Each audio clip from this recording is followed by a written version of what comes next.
একজন ইলেম কালাম কম, যখন ওয়াজ করতে যাইতো লক্ষ্য করতো যে সেখানে কোনো আলেম আছে নাকি।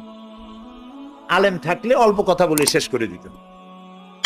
আলেম আছে কিনা এটা পরীক্ষা করার জন্য বলছে যে ভাইয়েরা, আমি আজকে একটা পাতা আর ওয়াজ করব, একটা পাতা, এবং তার ব্যাখ্যা এবং বিশ্লেষণ আমি আপনাদের সামনে আলোচনা করতে চাই। জনগণ বলেন আমরাও শুনতেই চাই, বলুন পাতার ব্যাখ্যা কি।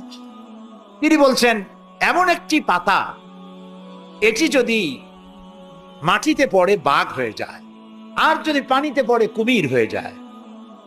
একজন দাঁড়ায় বলল, হুজুর বুঝলাম এই পাতার ফজিলত এমন, মাটিতে পড়লে বাঘ হয়, পানিতে পড়লে কুমির হয়, কিন্তু পাতাটি যদি অর্ধেক মাটিতে অর্ধেক পানিতে পড়ে তাহলে কি হবে?